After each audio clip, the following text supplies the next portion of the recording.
Bismillahirrahmanirrahim. Assalamualaikum warahmatullahi wabarakatuh. Alhamdulillah anak-anak semua, pada pertemuan kedua ini kita akan membahas bab 1 mengenai surah Al-Qari'ah dan surah Al-Zalzalah. Namun pada pertemuan ini kita akan membahas surah Al-Qari'ah terlebih dahulu. Oleh karenanya siapkan buku paketnya, siapkan buku tulisnya, dan perhatikan penjelasan dalam video ini. Tulis poin-poin penting dalam penjelasan di video ini, kemudian foto dan kirim ke Google Classroom bersama dengan tugas yang Ustadz berikan melalui Google Classroom. Ya, bagi anak-anak yang menuliskan poin-poin penting dalam penjelasan di video ini, maka akan Ustadz berikan nilai tambahan. Jadi pastikan tonton video ini sampai habis. Sebelum kita masuk ke dalam materi pembelajaran pada hari ini, Ustadz ingin menjelaskan terlebih dahulu mengenai kompetensi dasar dan tujuan pembelajaran dari pelajaran ini. Apa itu kompetensi dasar? Kompetensi dasar itu adalah kemampuan dasar yang harus dimiliki siswa ya setelah pembelajaran ini. Nah, yang pertama yaitu meyakini kekuasaan Allah pada fenomena alam yang terjadi. Setelah kita belajar mengenai surah Al-Qari'ah, diharapkan siswa dapat meyakini kekuasaan Allah pada fenomena alam yang terjadi ya. Kemudian terbiasa menyikapi fenomena alam sebagai implementasi dari pemahaman tentang kandungan Quran surah Al-Qari'ah dan Quran surah Al-Zalzalah. Yang ketiga yakni memahami isi kandungan surah Al-Qari'ah dan surah Al-Zalzalah tentang fenomena alam yang terjadi. Kemudian tujuan pembelajaran. Nah, setelah kita mempelajari materi pada pembelajaran ini, nah siswa anak-anak semua diharapkan dapat atau mampu membaca dengan benar dan fasih Quran surah Al-Qari'ah dan Quran surah Al-Zalzalah. Ini tujuan pembelajaran yang pertama. Yang kedua, siswa dapat menerjemahkan mufradat Quran surah Al-Qari'ah dan Quran surah Al-Zalzalah.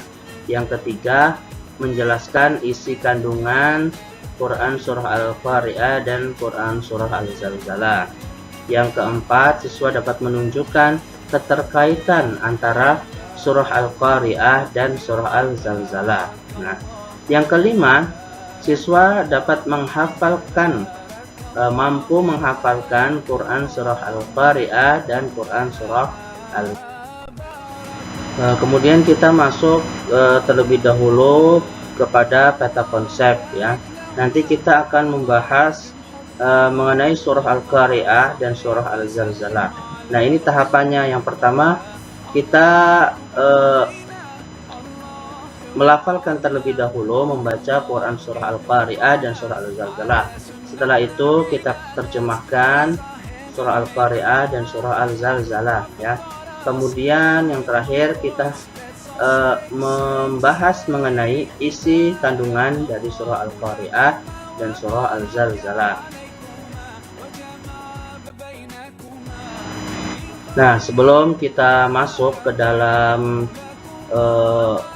materi, anak-anak semua perhatikan terlebih dahulu video yang Ustadz akan mulai ini ya. Coba diperhatikan, tulis kalau ada poin-poin pentingnya.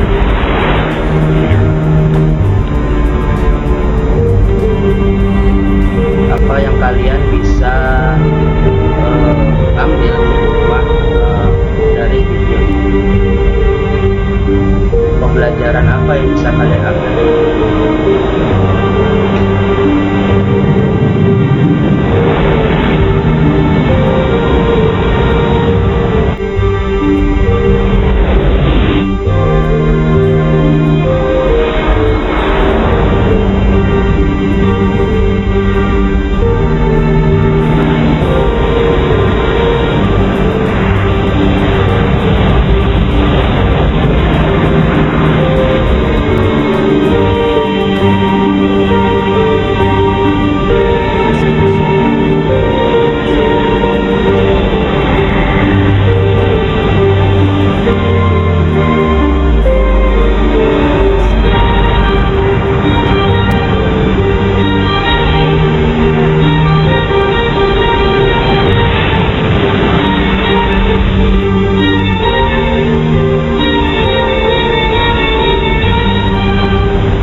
Nah, inilah video yang Ustadz putar barusan. Nah, coba kalian tuliskan poin-poin penting apa yang terjadi dalam video ini, dikaitkan dengan surah Al-Qari'ah yang akan kita bahas nanti. Jadi tulis poin-poin pentingnya ya. Nah, anak-anak semua, kita masuk ke dalam surah Al-Qari'ah. Nah, ini teks Al-Qari'ah. Nah, sebelum kita masuk ke dalam pembahasannya, baiknya kita dengarkan terlebih dahulu bagaimana sih bacaan surah Al-Qari'ah itu yang bagus, benar gitu ya. Mari kita dengarkan terlebih dahulu. Bismillahirrahmanirrahim. Al-Qari'ah. ما القارعة وما أدراك ما القارعة يوم يكون الناس كالفراش المبثوث وتكون الجبال كالعهن المنفوش فأما من ثقلت موازينه فهو في عيشة راضية وأما من خفت موازينه فأمه هاوية وما أدراك ما هي نار حامية